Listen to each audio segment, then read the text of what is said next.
Halo semuanya, kami dari kelompok 7. Di sini kami akan menjelaskan mengenai hasil analisis tentang koperasi produksi yang beranggotakan Gina Rahmawati, Lisnawati, dan Raisa Zahra Aslamiyah. Di sini pengertian koperasi produksi adalah jenis koperasi di mana para anggotanya terdiri dari para produsen, baik dari produk barang maupun jasa.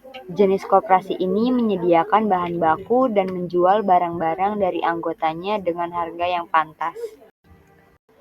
Lalu ada jenis usaha dalam koperasi produksi kerajinan tangan ini.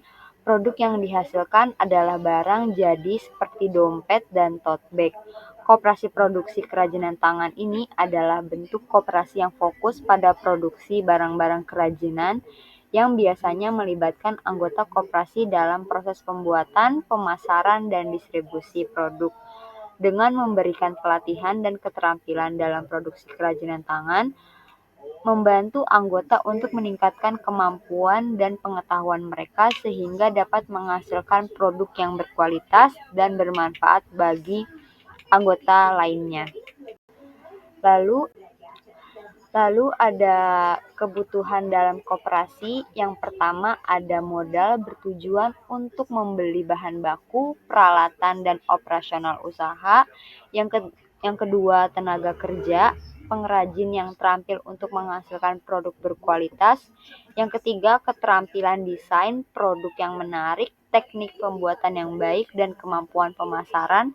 Yang keempat ada bahan baku, ada kulit, kain, benang, dan aksesoris lainnya yang berkualitas. Yang kelima ada peralatan, mesin jahit, alat potong, dan alat finishing.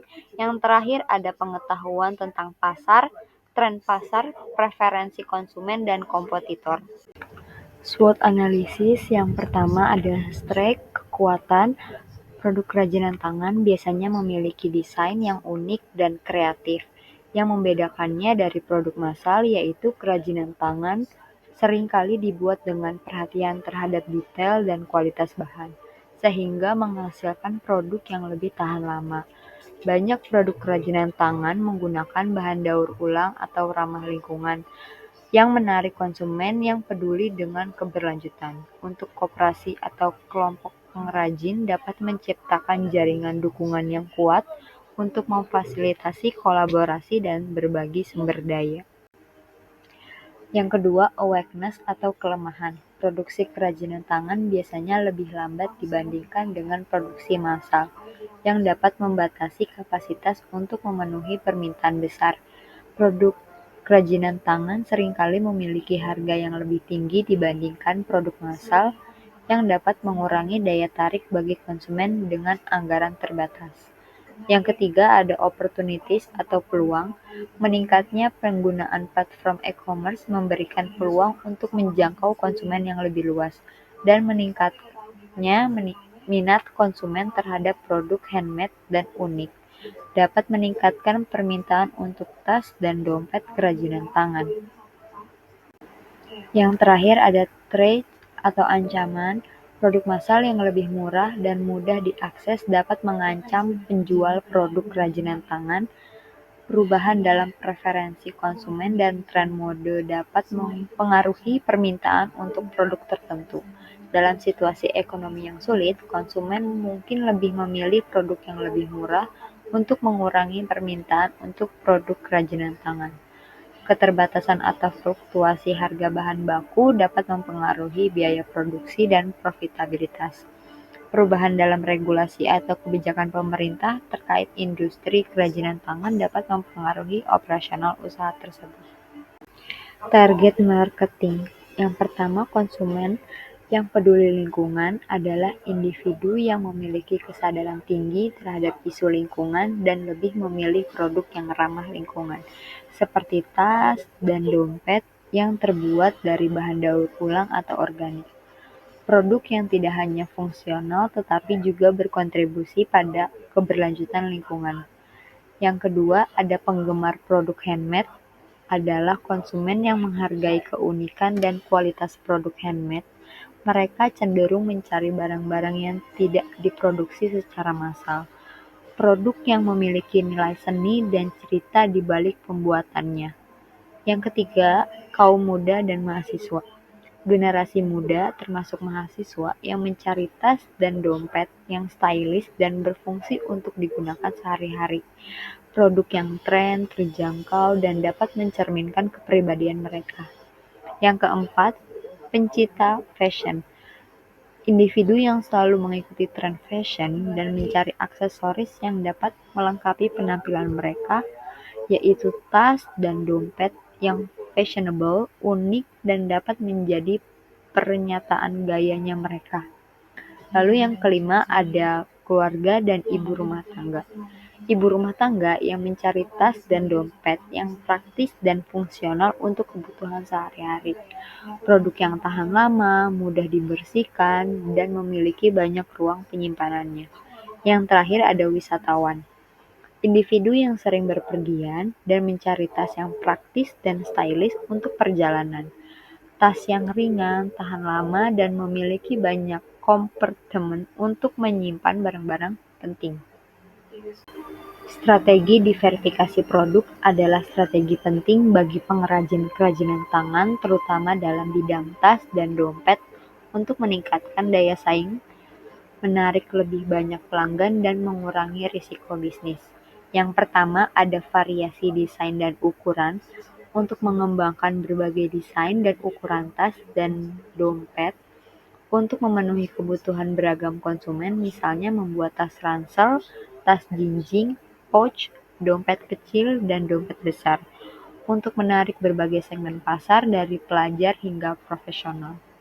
Lalu yang kedua ada penggunaan bahan yang berbeda.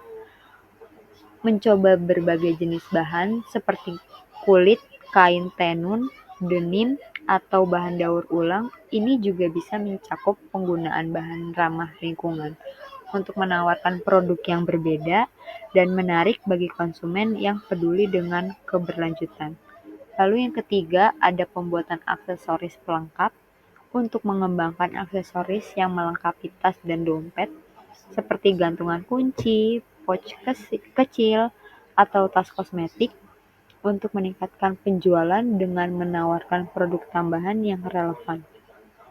Lalu yang keempat ada customisasi produk untuk menawarkan layanan customisasi di mana pelanggan dapat memilih desain, warna, dan ukuran sesuai keinginan mereka, dan untuk meningkatkan kepuasan pelanggan dan menciptakan produk yang lebih personal.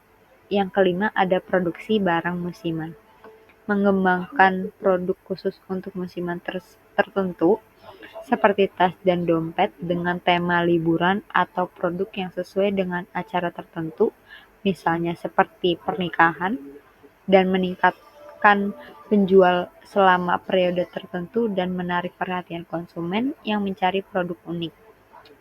Lalu yang keenam ada pembuatan produk dengan fungsi ganda yang menciptakan tas atau dompet yang memiliki fungsi ganda seperti tas yang dapat diubah menjadi ransel atau dompet yang berfungsi sebagai tempat ponsel dan menarik konsumen untuk mencari produk multifungsi dan praktis. Lalu yang terakhir ada pemasaran melalui platform e-commerce.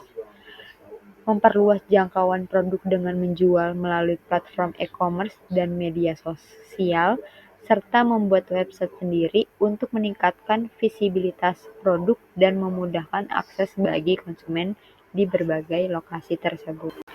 Perencanaan marketing untuk koperasi produksi kerajinan tangan melibatkan beberapa langkah strategis untuk mempromosikan produk dan meningkatkan penjualan. Yang pertama, analisis pasar, yaitu tentukan siapa yang menjadi target pelanggan seperti konsumen lokal, wisatawan, atau pasar online untuk mempelajari pesaing di industri kerajinan tangan termasuk produk yang mereka tawarkan, harga, dan strategi pemasaran. Yang kedua, penentuan produk. Pastikan produk kerajinan tangan memiliki kualitas tinggi dan keunikan yang membedakan dari produk lain, sehingga kembangkan berbagai varian produk untuk memenuhi kebutuhan dan preferensi pelanggan yang berbeda. Lalu yang ketiga ada strategi penempatan harga, yaitu tentukan harga yang kompetitif terhadap analisis pasar dan biaya produksi untuk mempertimbangkan pemberian diskon atau promosi khususnya pada saat peluncuran produk atau saat acara tertentu. Yang keempat ada strategi pemasaran, yaitu ciptakan identitas merek yang kuat termasuk logo, kemasan, dan cerita di balik produk tersebut. Gunakan media sosial, iklan online, dan kolaborasi dengan influencer untuk meningkatkan visibilitas produk dan ikuti pameran kerajinan tangan seperti festival atau bazar untuk memperkenalkan produk kepada publik. Yang terakhir ada pelayanan pelanggan. Berikan pelayanan yang baik kepada pelanggan termasuk respon cepat terhadap pertanyaan dan keluhan. Kumpulkan umpan balik dari pelanggan untuk meningkatkan produk dan layanan. Sekian penjelasan hasil analisis kami tentang koperasi produksi. Terima kasih juga sudah menonton dan jangan lupa like dan share video ini. Terima kasih.